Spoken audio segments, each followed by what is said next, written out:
Hey everybody, Phillip Kennedy Johnson here at the Stacks of Third Eye Comics, my home store, my natural habitat. Want to talk about some of the books that made me a reader.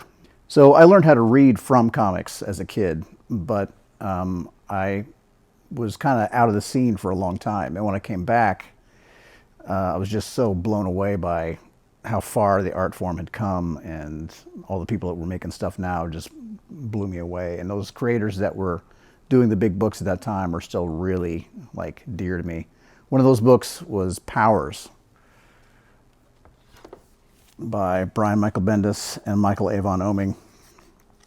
And I just remember being really struck by the rhythm of the dialogue and how natural everyone sounded, how cool the characters were, how just they were doing things with the panel layouts I hadn't seen before, and I was so drawn into it. That book blew me away, and I'll always keep coming back to it.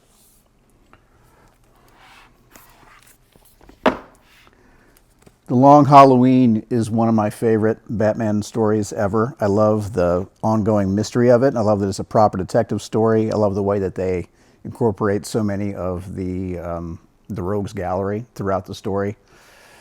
Just a masterclass in Batman storytelling, in my opinion.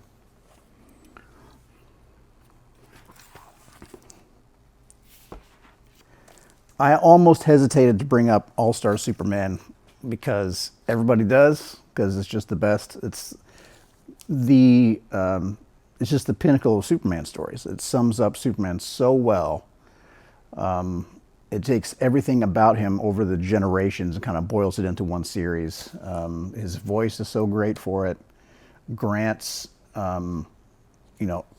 insane, over-the-top imagination is just the perfect vehicle for great Superman stories. All-Star Superman, all day.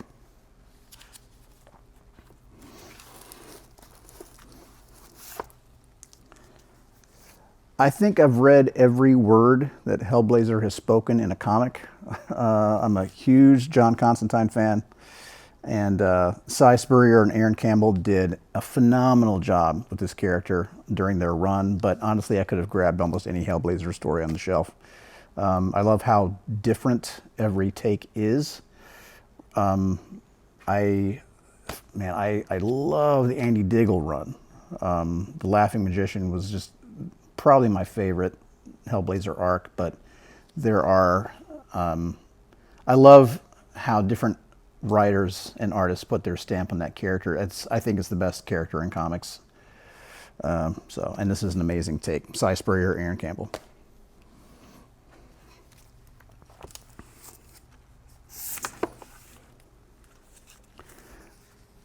I read anything Ed Brubaker and Sean Phillips do together, sight unseen. Ed Brubaker is another one of those writers that, like when I came back to comics, I found Criminal. And this first volume, Coward, just made me want to do this. I mean, when I wrote Crocodile Black recently, that was kind of my homage to Ed Brubaker and Sean Phillips to lay at their feet. And like, this is my version of what those stories are. I just love Criminal. But anything else those guys do together as well. And honestly, anything that Ed Brubaker writes, I pick it up. That was my favorite Captain America run too, I think. Brubaker is just the man. I love his work. Hellboy is another thing that I pick up like whenever I see one I don't have already. This particular one, The Wild Hunt, is probably one of my favorites, but I don't know, it's really fun for me to see other artists do their take on Mignola stuff, because it's still so true to Mignola's vision, but seeing that collaboration is just brings it that extra spark that I love. For me, the magic of comics is in the collaboration and seeing how any new voice in the story changes everything about it, and I just love the interactivity of it. So yeah, I don't know. And the character of Hellboy, just the world building of Hellboy, the mythology and the folk horror nature of it, the way that he just kind of weaves through all these legends from all around the world and becomes like this lightning rod for monsters and and stories from folklore is probably the greatest influence on my Hulk run right now. Most obviously, the Crooked Man. It's just the way that Mignola and Corbin captured the American South in that beautiful but creepy way just will never leave me. It's one of the coolest stories ever. And when I got a shot to do Hulk, that was the one I kind of thought of. I just want to see Hulk as this lightning rod for monsters. And so as we tell the story about Eldest and the Mother of Horrors and all that, it's the Crooked Man is kind of the thing that I see in my mind as I tell that story. So I've been with Third Eye Comics since the beginning, like their very first location. I started seeing these little these wire signs stuck in the median by the highway, and I was like, man, I haven't read a comic in forever. And it pulled me back in the shop. I found their first store, and it was like this little bitty location, but it still had you could just feel the love of the game in that shop. It looked very much like this amazing space that they are now, but just small, but still people that just love comics, and the way that they would just, as they were talking about a book, they would just unapologetically, you're like, rip the plastic off and show you, no expectation to buy, just because they love it. And that made such an impression on me. I remember how excited they were to show me. Like when I told them that I had been a comic fan and had fallen out of it and wanted to get back in, they were so stoked to show me around. I'll never forget it. And since then, our fortunes have kind of risen together. Like that shop just became this phenomenal place. Like one of the heaviest hitters in the industry for sure, not just in this area, but literally in the world. And as I've learned to do this and put out books of my own, watching them rise and become such a force in the industry has been amazing. I grew up without an LCS, and when I was buying comics, it was usually, from the beginning, it was just like bags of ripped up books that my dad would bring home from garage sales or flea markets, like in a little, plastic shopping bag or something. When I got a new comic, it was a big deal. When it was always from like a grocery store, a drugstore or something. And I don't think I saw my first comic store until college, and it was like by accident. It was like, close to the music department. And I was just so blown away by how cool everything was. It was this place I wanted to be in. And since joining up kind of with the industry, it's been really fun to see different ones and how they kind of build this ecosystem of nerd culture around themselves. These places where people just kind of flock to and know each other and they have their pull list, and they know the people that work there, they know their customers, and I don't know, I love the community of it. Like when I talk about the comics community and the comics industry, it feels like the same thing. And I don't know, I'm really blessed to have this store, but also to see other LCSs around the country as I travel and sign and do cons.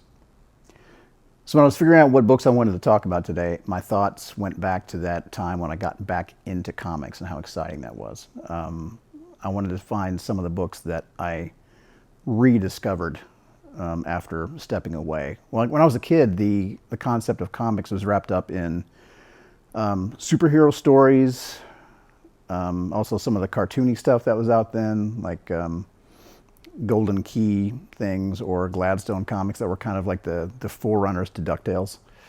Though that's what comics was to me. And when I got back into it later in life, finding some books that existed, even back in the day, I just was unaware of, like, Watchmen. Like I was discovering things that I should have known before and didn't. Discovering books like Powers that were, on their face about superheroes still, but in such a fun, interesting, new way, at least new to me. My imagination was just captivated with how far things had come since I'd stepped out of comics. American Vampire was another one where I was so enamored with the art, like Lock and Key. Like the level was so unbelievably high, and the the craft of the writing was so high. Like it was, I don't know. Even now, just like comparing the comics that I saw then to the comics I had seen before, they were just so different. And it was like, as an adult, I didn't feel like I was getting talked down to at all. It was like just really high level stuff. And as I write, I'm trying to do the same thing. I want to give people stories that kids can get excited about and love, but also but my adult readers also are finding the nuance in it. And I don't know. The bar for me is so high as far as what can be done in this art form. And books like Powers and Criminal and Hellboy and all the different iterations of Hellblazer that I love, it reminds me of where the bar is and what's possible. When I first got into comics, I did not expect to get a shot at iconic characters like Superman, Batman, Hulk, or any of these stories I've written. I figured I would even just getting an indie book made felt like winning the lottery. I was like, okay, well now I will do indie comics because this is the space that I've achieved, and I could not imagine writing the characters that were my first heroes growing up. And I had heard stories about getting that call and what that's like and how paralyzing it can be and how just like the crippling anxiety and fear of, messing up their, favorite stories. But I didn't really feel that actually when it happened.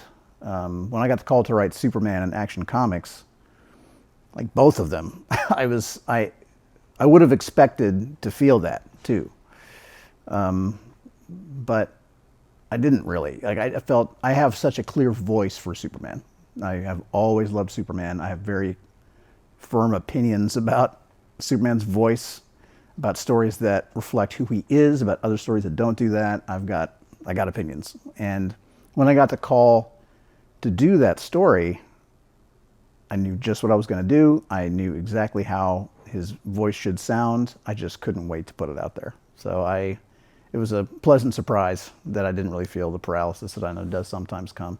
And it was the same kind of thing on Batman. With Batman, I might have been shielded from the anxiety from the fact that it's a father-son story in Batman and Robin. Because like most of the stories I write these days are about my son in some kind of way. We're just best friends. I think about him all the time.